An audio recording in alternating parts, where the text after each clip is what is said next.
మీరు ఒక పనికొచ్చే ఇన్ఫ్లుయెన్సర్ని చైనాలో ఈ ఇన్స్టాగ్రామ్ ఇలాంటి యాప్స్ ఇలా పనికొచ్చే వాళ్ళని ఎక్కువ అల్గోరిథం బూస్ట్ చేస్తుంది. కానీ ఇండియాలో చాప్రీస్ని బూస్ట్ చేస్తుంది. ఎందుకంటే ఇలాంటి వాళ్ళు ఫాలో అవటం వల్ల కేవలం చాప్రీస్నే పైకి తీసుకెళ్తుంది.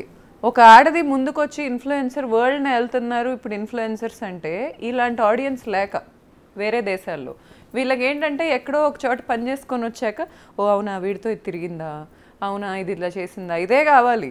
సర్టెన్ వ్యక్తి ఒక బిజినెస్ పెట్టిందంటే మనకొద్దు, ఎక్కడున్నారో అక్కడే ఆగిపోతారు సార్.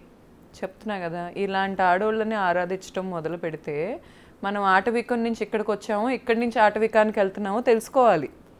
2025లో కూర్చొని ఒక లీగల్గా నాకు అగ్రిమెంట్ ఉన్న ఫ్లాట్లోకి ఒక అమ్మాయి ఫేమ్ ఉంది కదా అని దూరుతుంది అంటే నేనేమనుకోవాలి సార్? నా ఇంట్లోకే దూరిందంటే ఎంతమంది ఇళ్లలో దూరింది ఈ అమ్మాయి? దూరలేదని ప్రూవ్ చేయమనండి. అమ్మాయి కాల్ డేటా తీపించండి, నా దగ్గర ఉంది, నేను తీస్తా కొన్ని రోజుల్లో, కంగారేం లేదు. అంటే టెక్నాలజీ ఎంత అండర్ డెవలప్డ్ అనుకుంటున్నారు సార్ వీళ్ళు? ఇలా ఫోన్లు చూడలేమనుకుంటున్నారా? ఒక్కసారి అండి, బేసిక్గా చాలా రోజుల నుంచి నాతో సహా చాలామందికి వచ్చిన డౌట్ ఏంటంటే సినిమా హీరో ధర్మమహేష్ అంటూ ఉంటే ఈయన సినిమాలో నటించాడు, ఈ సినిమాలో యాక్ట్ చేశాడు, మాకు అర్థం కాలేదు నిజానికి.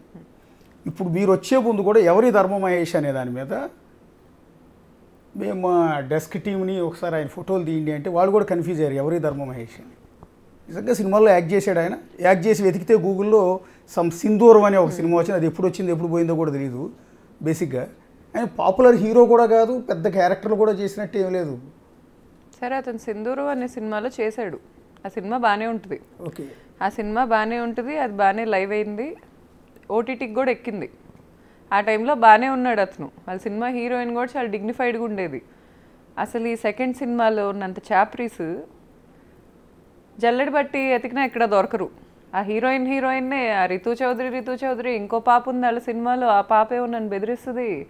అసలు వీళ్ళు రెండో సినిమా ఏంటండి? ఇతను రెండో cinema drinker Sai sir. Drinker Sai OTT సినిమానా మామూలుగా రిలీజ్ అయిందా?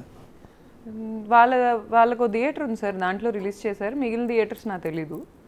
వాళ్ళ థియేటర్లోనే మొత్తం రిలీజ్ చేసుకున్నారు. ఓటీటీకి అయితే ఇంకా ఎక్కలేదు. ఎందుకంటే ఇప్పుడు మీరు చెప్తున్న తర్వాత కూడా మాకేం స్ట్రైక్ అవ్వట్లేదు. నేను కూడా సినిమా ఇంట్రెస్ట్ ఉంది, నాకు కూడా నేను సినిమాలు చూస్తాను. బట్ మీరు చెప్పిన సినిమా టైటిల్ కూడా నాకు రిజిస్టర్ కాలా.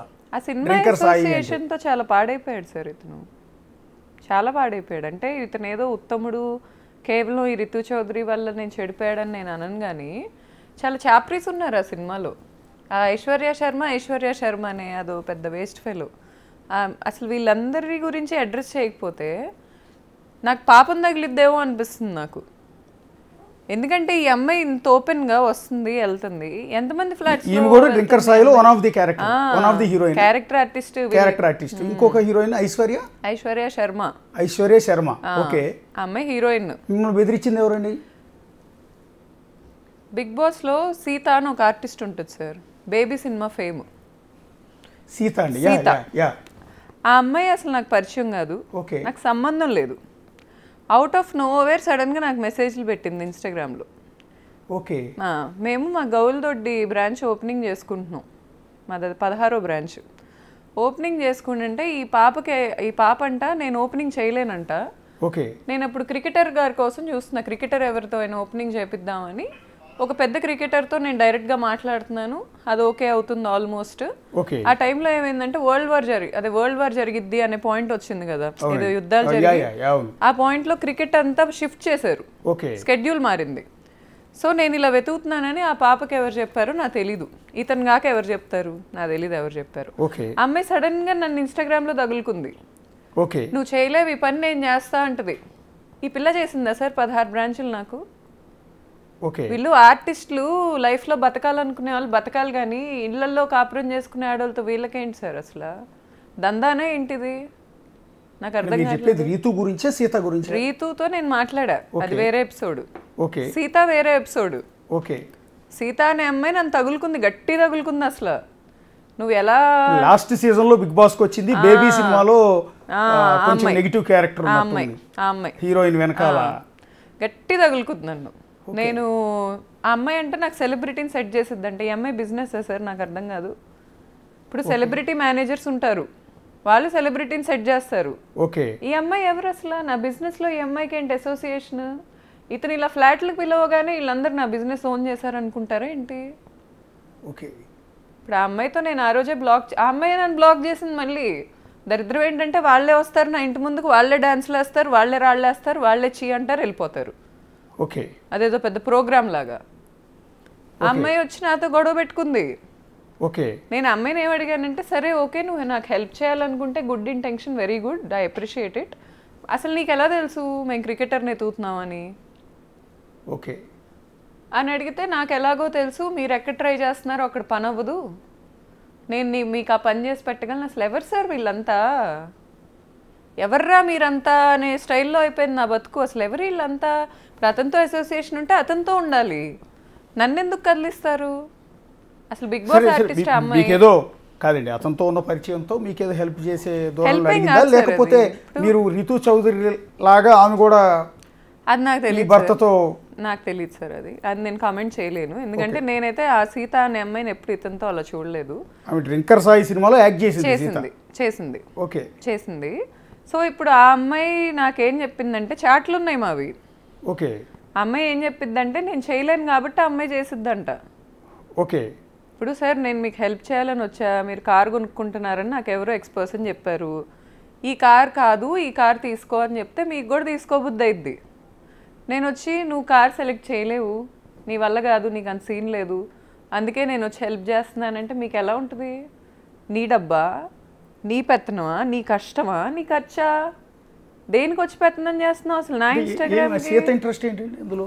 ఎగ్జాక్ట్లీ సార్, ఎగ్జాక్ట్లీ నా క్వశ్చన్ అది. అమ్మాయికి ఏంటి అసలు, నా బిజినెస్కి అమ్మాయికి సంబంధం ఏంటి? దేనికి మెసేజెస్ పెట్టింది నాకు అనేది నా క్వశ్చన్. సార్ వీళ్ళందరికీ టైంపాస్ లేదు సార్, మరి ఆఫర్లు లేవో ఏంటో నాకు తెలీదు. ఉంటే చేసుకోవటం మంచిది, పక్కిళ్ళకి రావటం ఏంటి సార్? అసలు సినిమాలు చేసేవాళ్ళు షూటింగ్లకు రావాలి, వెళ్ళాలి, ఇళ్ళకి ఎందుకు వస్తారు? ఇన్స్టాగ్రామ్లో మెసేజ్లకి ఎందుకు వస్తారు? నాకు అర్థం కాదు. అమ్మాయికి ఏం అవసరం సార్ సీతకి నాకు మెసేజ్లు? అసలు ఇనిషియేషన్ ఎందుకు తీసుకోవాలి అమ్మాయి? చాట్ మేము ఇద్దరం ఎప్పుడైనా పరిచయమా? ఏ రోజైనా హాయ్ బాయ్ చెప్పుకున్నామా? టీజర్ లాంచ్ చేసుకున్నాడు ఈ అబ్బాయి, నన్ను నా కొడుకుని అవాయిడ్ చేశారు, వాళ్ళ ఫ్యామిలీ చేసుకున్నారు, సీతాన్ని పిలిచారు, అందరిని పిలిచారు. 2 రోజులో 4 రోజుల్లో ఉంది, మరి అక్కడ ఎక్కడుందో నాకు తెలీదు. ఆ అమ్మాయి అక్కడి వరకు ఉండాలి, అతను పిలుచుకున్నాడు కాబట్టి అతని వరకు ఉండాలి. లేదా ఒకవేళ హీరోకి వైఫ్ అనే పాయింట్ ఉంటే హాయ్ అండి ఎలా ఉన్నారు, లేకపోతే హాయ్ గౌతమి ఎలా ఉన్నావు అని పలకరిస్తారా? లేకపోతే మీకు రాదు, మీరు వెళ్తున్న పర్సన్ చేయలేడు, ఈవ సెలబ్రిటీ మేనేజరా? నా సింగిల్ క్వశ్చన్ ఇందులో. అండ్ రితు విషయంలో నా సింగిల్ క్వశ్చన్ ఏంటంటే, అసలు నా ఫ్లాట్కి రావడానికి ఆ అమ్మాయికి రైట్ ఏంటి? రాత్రిపూట అపార్ట్మెంట్కి ఏ అపార్ట్మెంట్కైనా రావచ్చు అని మీరు అంటున్నారు, నా ఫ్లాట్కి వచ్చే హక్కు లేదు. యాజ్ సింపుల్ యాజ్ దట్, లీగల్గా ఆ అమ్మాయికి నా ఫ్లాట్కి వచ్చే హక్కు లేదు. అన్నిసార్లు రిపీటెడ్గా హస్బెండ్ నన్ను అబాండన్ చేసినప్పుడు ఆ అమ్మాయి అదే పనిగా ఉద్యమంలాగా అబ్బాయి దగ్గరికి వచ్చి ఫిజికల్గా ఉండాల్సిన అవసరం లేదు.